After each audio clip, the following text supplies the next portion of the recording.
Evropska unija ima svoju beogradsku kopiju i to već 5 godina za redom. Reč je o sada već tradicionalnoj simulaciji rada Unije, najvećoj na svetu, kroz koju na stotine mladih lidera diskutuje o različitim temama. U novembru se u našem glavnom gradu održava jubilarno izdanje. A kako možete da se prijavite? Pod kakvim uslovima? To će nam reći naše prve gošće ovog jutra, Milica Bulajić i Nađa Nikolić. Dobrodošle. Dobrodošle. Da krenemo onda sa teškim temama. Izbeglička kriza, genetski modifikovani organizmi, investicije. To je sve ono što će biti teme. Koje još? Naravno, imat ćemo još i jednu temu, Evropska komisija protiv Google-a, jedan poznati slučaj, zato što ove godine, pored standardna 3 komiteta koje uvek imamo, to su Evropski parlament, Evropski savet i Savet Evropske unije, imamo i Evropski sud pravde. Tako da će... To je novina ovoga puta. Tako je, to je prvi put da se simulira uopšte rad Evropskog suda pravde na bilo kom modelu Evropske unije. Zbog toga imamo i više učesnika ove godine. 300 učesnika očekujemo u novembru u Narodnoj skupštini, koji je inače veliki naš partner, pored grada Beograda i Air Serbia od ove godine. Za učesnike je, Milice, najvažnije informacija kako mogu da se prijave, pod kakvim uslovima i da li je prijavljivanje već počelo? Prijavljivanje je počelo sredinom jula, tako da smo već u toku uveliko, a mogu da se prijave sve do oktobra, 11. oktobra i prijave se vrše putem naše internet stranice www.belgrade-meu.org.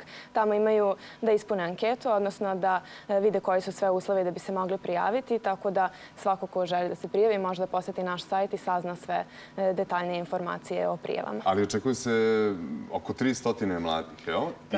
I šta se dešava? Oni simuliraju Evropsku uniju, zaključuju, na koji način? Ajde, ko će biti Angela Merkel? I taj sud pravde i to nas zanima.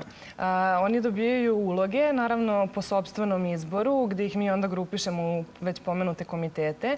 Mogu biti evroposlanici, mogu biti resorni ministri u Savetu Evropske unije, predsjednici država ili vlada u Evropskom savetu i naravno sudije u Evropskom sudu pravde, ja se izvinjavam, gde dobiju uloge i dobiju već pripremljen materijal koji se zaista koristi u Evropskoj uniji i na osnovu toga 3 dana debatuju, razgovaraju, donose odluke na osnovu onoga kako se te odluke zaista donose u Evropskoj uniji. Naprimjer, za Savet Evropske unije i za Evropski parlament je to recimo procedura saodlučivanja koju oni tom prilikom mogu da nauče kako zaista izgleda. I što je najvažnije, razmenjuju iskustva sa kolegama, odnosno mladim liderima iz cijelog sveta. Milice, samo za kraj, šta kažu učesnici prethodnih simulacija? Koliko je to iskustvo njima dragoceno? Koliko im znači za kasnije? To je svakako veliko iskustvo zato što naši studenti mogu da se povežu sa kolegama iz celog sveta, da nauče na koji način funkcioniše Evropska unija i da na osnovu toga izgrade svoje mišljenje o samoj Evropskoj uniji.